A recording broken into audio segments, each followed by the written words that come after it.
10 years ago, a violent mob descended on Cronulla Beach and shattered Australia's illusions of multicultural success. Sydney's simmering racial tensions boiled over, leading to a posse of drunk white Australians roaming the beach in search of anything resembling an ethnic target to bash, abuse and intimidate. The incandescent rage and relentless violence shown that day shocked much of Australia and has left scars that still haven't healed.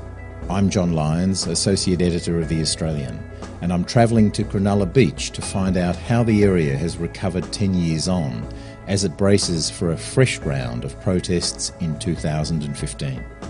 They were getting kicked in the head, they were getting punched, having bottles thrown at them, all that sort of stuff. They had no way out. I have a message to my government that we've got to stop Muslim immigration and we've got to disband multiculturalism. When he walks away after Saturday afternoon, we then have to pick up the pieces and clean the streets and pick up the rubbish.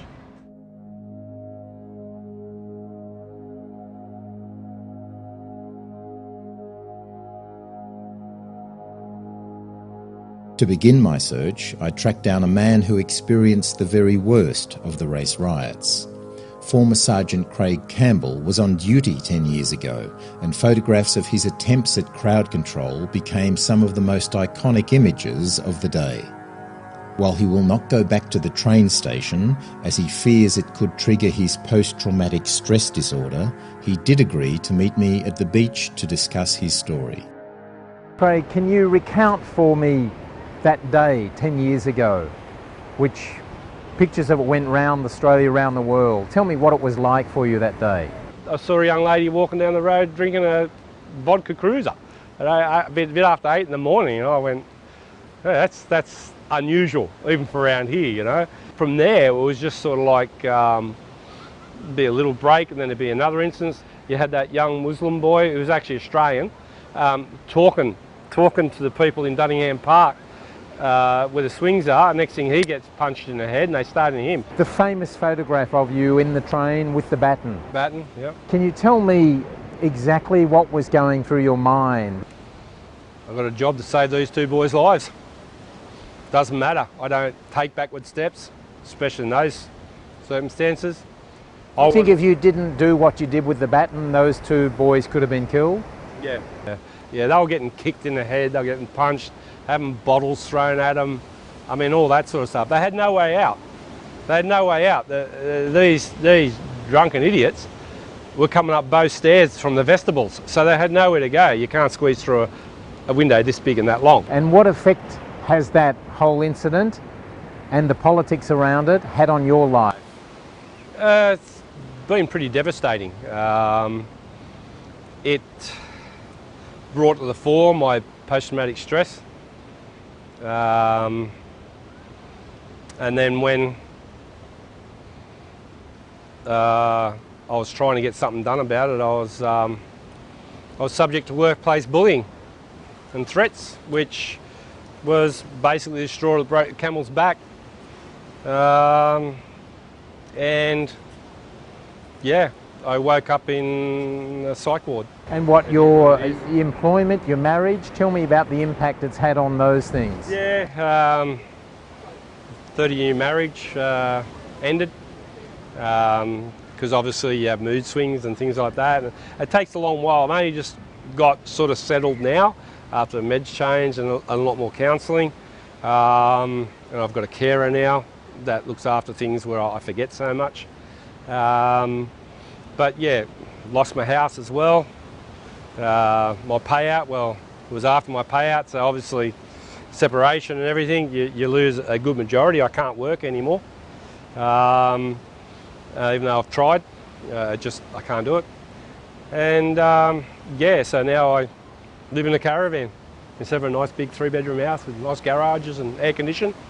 I live in an old caravan, about 30-odd-year-old. Just keep away from society as much as I can.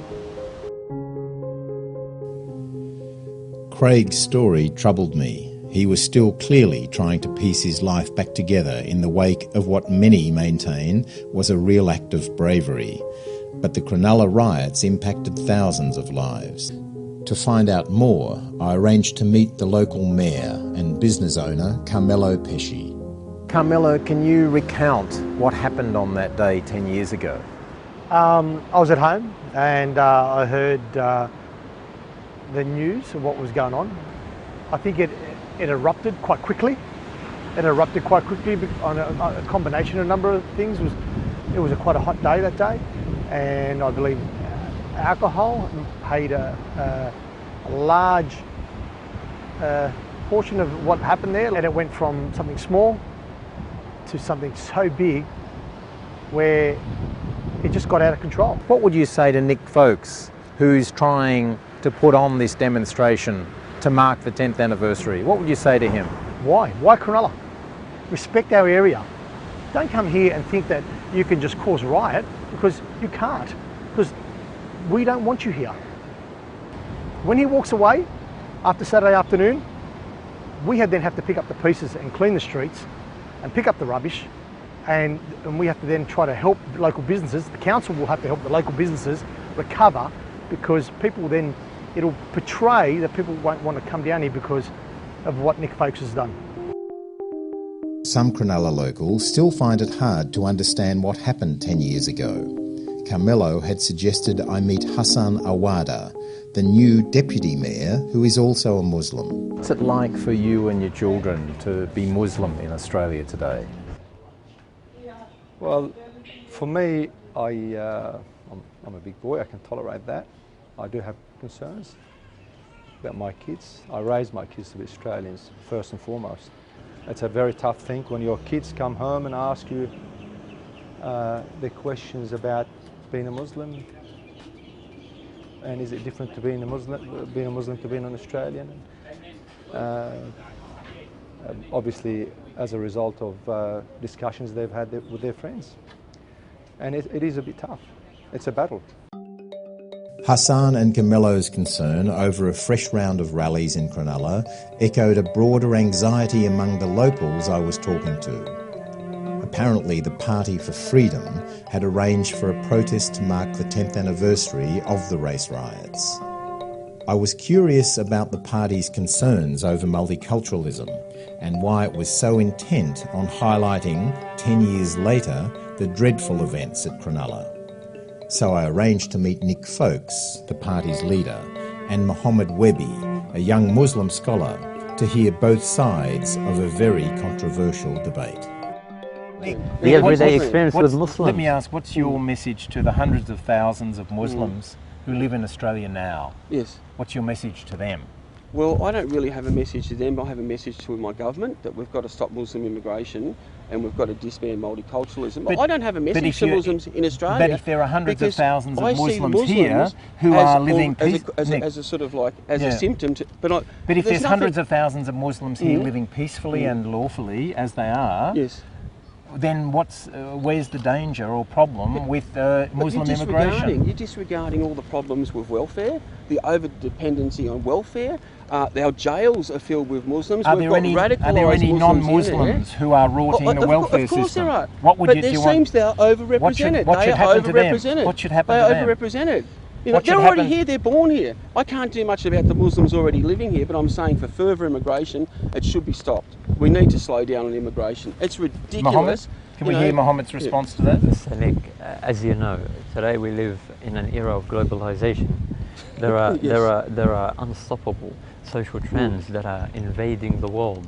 And you cannot in any case prevent the existence. It's not unstoppable. You cannot in any case prevent the presence so I've got to accept genocide. As an Australian, diversity. I need to accept genocide and celebrate all these other cultures coming into Australia, and all of a sudden in 20 years, my dominant culture and people become a minority. Should I celebrate that? Response? No, we don't. We're not against the dominant culture. The dominant culture. We're losing the dominant culture.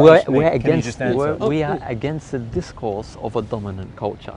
We're against the discourse of a dominant culture that tries to promote an exclusive view. Islam promotes an exclusive view. No, not Islam. It does. No, it's not Islam. It does. No, it is a big mistake in particular to consider the Cronulla Riots in 2005 as a conflict between a dominant whiteness culture and cultures on the margins. Yes. This conceptualization. How do we solve that problem? This conceptualization perpetuates But how do you solve that problem? ethnicities No, but as honestly, how do if you solve they that are problem? guests The thing in is that- Australia, No, whereas Mohammed, they but, have. you know, What there about was a Nick's clash question? of culture Nick, here. let If him I went to a answer. Muslim country, I couldn't assimilate.